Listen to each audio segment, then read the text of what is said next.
విద్యార్థి అండి నా పేరు. విగ్రహారాధన చేశారా? ఒకప్పుడు భయంకరమైన విగ్రహారాధన చేసేవాడిని. భయంకరమైన తాగుబోతుని, తిరుగుబోతుని, డ్రగ్స్ ఎడిక్ట్ ని, దగులుబాజీ, పుండాకోరు, కృక్కుడు, ఇంకా మీకు ఏమేమి కావాలో అవన్నీ అవలక్షణాలన్నీ నాలో ఉన్నాయండి. అంత ఘోరంగా ఉండేవాడిని అయ్య గారు. తమ్ముడు స్పీకర్ అక్కడ ఉన్న వాళ్ళందరూ కూడా సాక్ష్యం వింటారు. పెట్టయ్యా.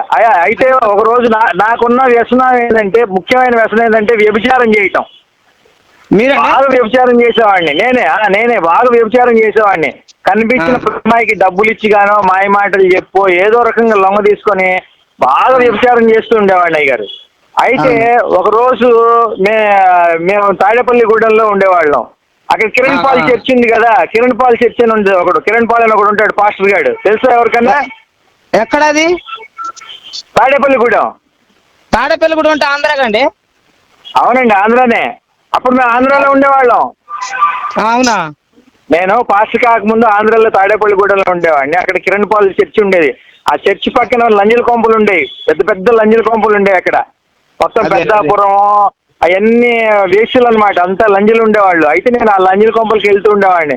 సాయంత్రం 8 కాగానే బాగా తాగేసి, పంది మాంసం అంటే నాకు బాగా ఇష్టం, బాగా పంది మాంసం తినేసి వెళ్ళేసేసి ఒక బురద పందిలాగా అక్కడ ఉన్న ఆడవాళ్ళు దేని మీద కనపడితే దాని మీద బాగా దెంగేవాడిని అయ్య గారు.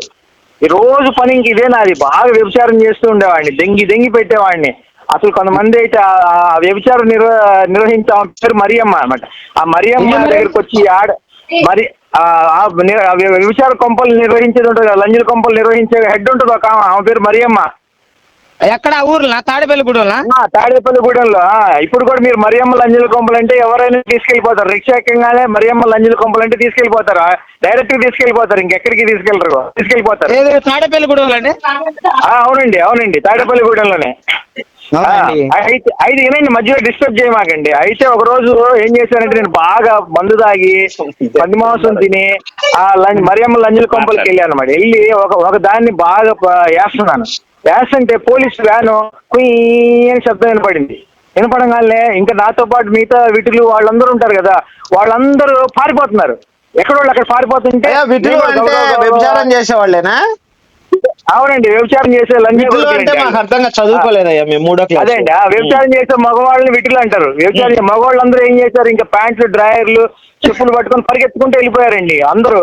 అయితే నేను కూడా అది పోలీసులు వస్తున్నారని అని చెప్తుంటే ఇంకా నేను కూడా ఏం చేశానంటే గౌగవ పూకులో నుంచి మటన్ బయట తీస్తే రావట్లేదు, అది ఇరుక్కుపోయింది. ఫుల్ వీడియో కావాలంటే ఇక్కడ రౌండ్ అప్ చేశాను చూడండి.